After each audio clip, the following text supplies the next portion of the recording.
So I stroll downstairs in my underwear, just to see what's going on. And I get down there, and this guy comes out of my kitchen at me. And It's no secret that Rihanna has never been a fan of the Kardashian-Jenner clan.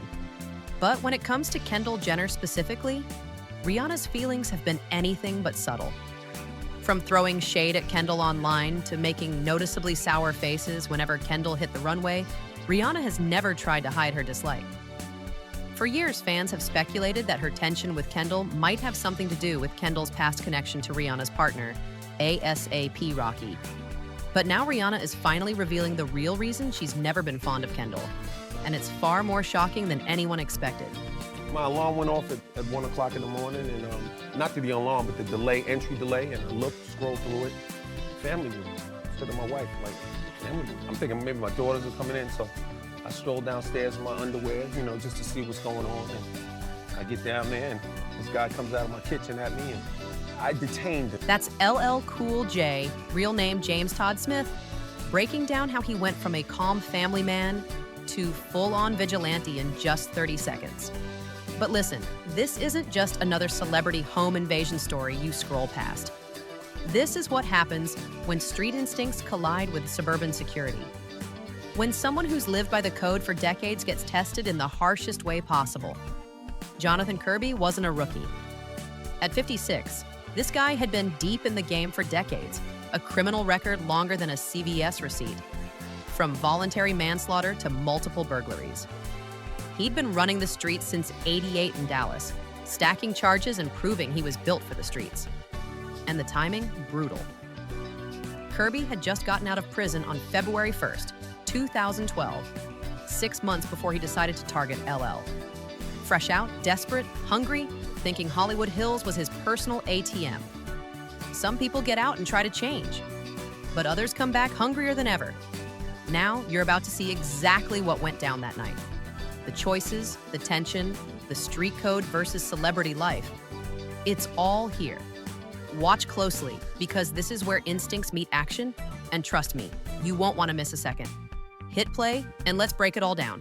When I went down to Camp Pendleton, I actually sat in a room full of some of America's top soldiers and had long conversations with them, because my character's a former Navy SEAL.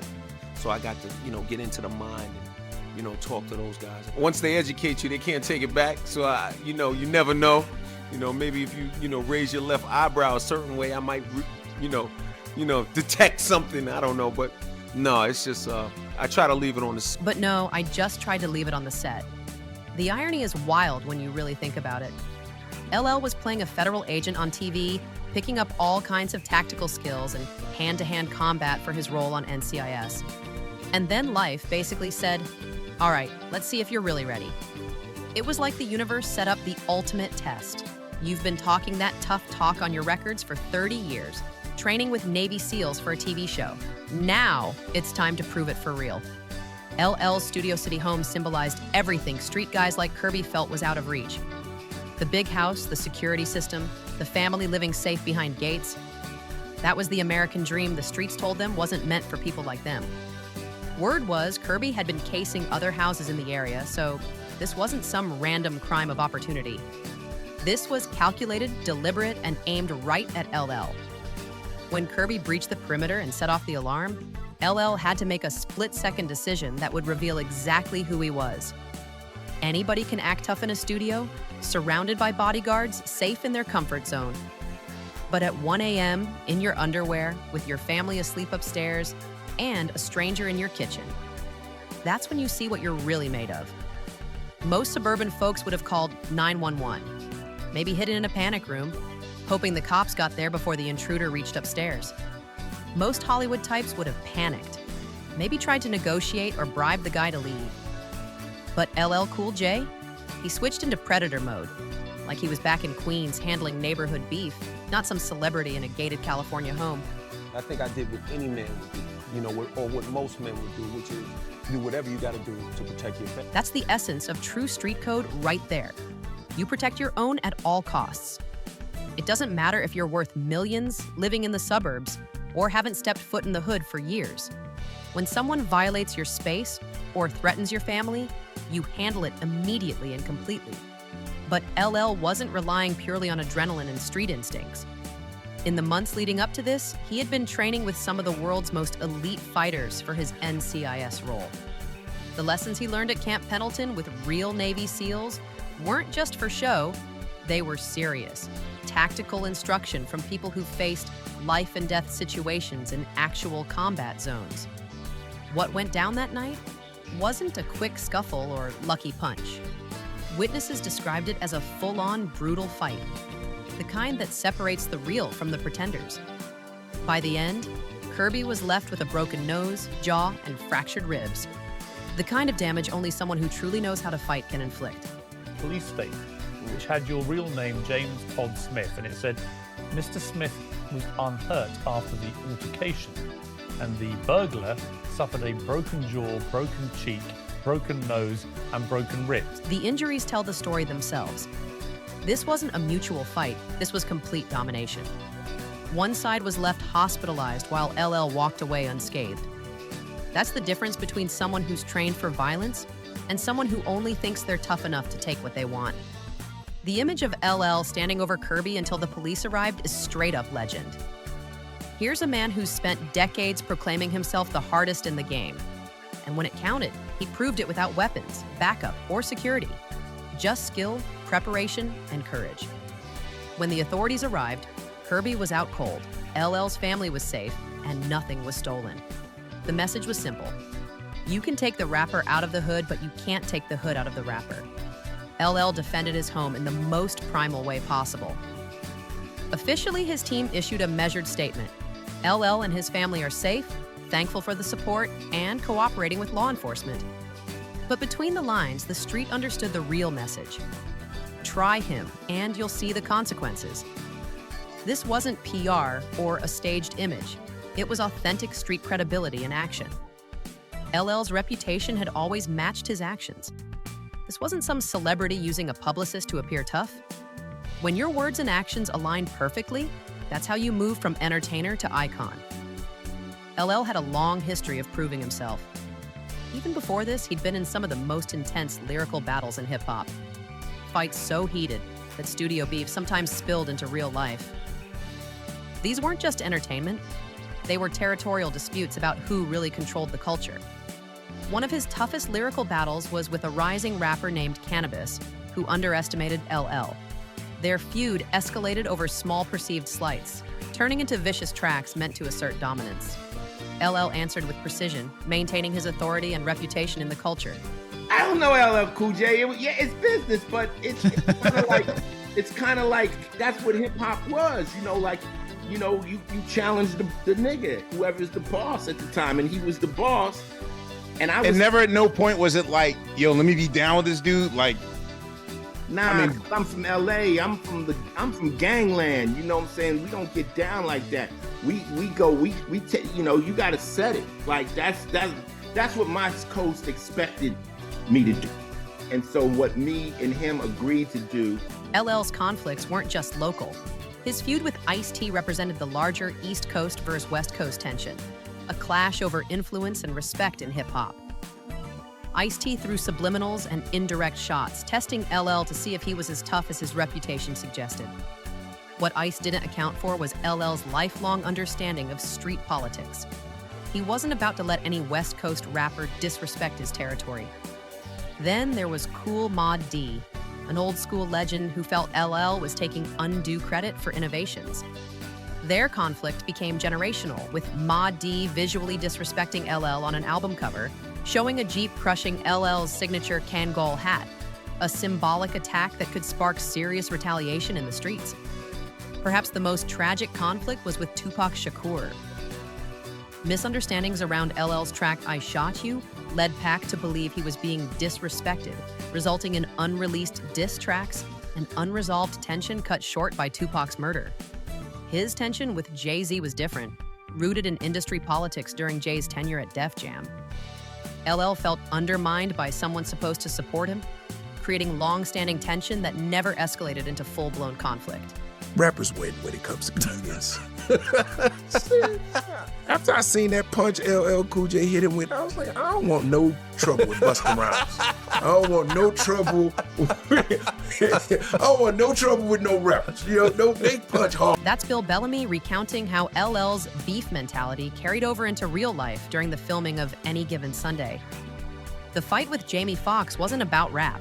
It was two comedians talking slick and realizing LL wasn't about to let disrespect slide. Bellamy's account shows how trash talk between entertainers can quickly turn physical when boundaries are crossed. Jamie Foxx was running his mouth, but LL operated by street rules. Some lines aren't meant to be crossed without consequences. After I seen that punch LL Cool J hit him with, I was like, I don't want no trouble with Busta Rhymes. I don't want no trouble. I don't want no trouble with no rappers. You know, no, they punch hard. I was like, damn, man, that wasn't that bad, the joke. Well, didn't Jim Brown mediate it, you know, in your trailer, actually? So, after the fight happened, the tension on the set was crazy. Jamie goes off to the hospital. He's got like stitches in his tongue. He can't talk for a few days because, you know, when he got punched, he bit his tongue, so he had to get his stitches. Damn. Oh. It was crazy. Okay. It was crazy. So nobody is talking on set. It's bad. It's LL Cool J's trailer, it's Jamie's trailer, my trailer's in the middle. Ain't nobody doing it. Ain't nobody going to craft. Ain't nobody going to food, the craft service and shit. It is tight. Next thing I know, LL Cool J got 30 from New York at the set. Like this, all Queens. I'm talking Yankee hats, 8-ball jackets, Buck 50s in Miami. They ain't taking their jackets off. They dripping. Ain't nobody taking North their Face shit jackets off. in the summer. It's 97 degrees. He's out there like, oh, man. Ain't nobody doing Rangers shit. in their mouth. Yo, it is Thug Mansion right here. The altercation happened on set, cameras rolling with cast and crew watching. But LL treated it like a street corner in Southside Queens. One punch from him left Jamie needing stitches in his tongue and medical attention, while LL walked away unscathed. This pattern was familiar. When LL engaged, the other party ended up hurt and he stayed untouched. What separated LL from other rappers who talk tough was his ability to acknowledge mistakes and learn. Years later, he admitted that the cannabis beef was mostly his fault, saying he wasn't there yet mentally. In hip-hop, owning up is often seen as weakness, but LL's accountability showed real strength. The confidence to admit wrongs without losing credibility. By 2014, LL and cannabis resolved their feud at a Brooklyn event, proving even the fiercest wars can end respectfully if both sides are willing. LL applied this approach in other rivalries too. He worked with Ice-T on NCIS in 2012 without drama, showing competition doesn't have to equal hatred. Every conflict LL faced, from lyrical wars to physical confrontations, taught him mental and physical strategies that prepared him for life or death moments like the Kirby incident. The man who handled Kirby wasn't just an entertainer. He was a battle-tested veteran with decades of proving his credibility in hip-hop. Even before Studio City, LL's life had been shaped by trauma. The most devastating event occurred when he was 4 years old, witnessing his father shoot his mother and grandfather in a domestic dispute. Both survived, but the experience left LL hyper-vigilant and protective, a foundation for how he handled threats later in life. That early trauma connects directly to how he reacted during the 2012 home invasion, from helpless child to protector. What do you think it is about you that women find most attractive? What do you think it is about you? You know what? If I knew the answer, I would double it. I don't You don't know. think it's enough?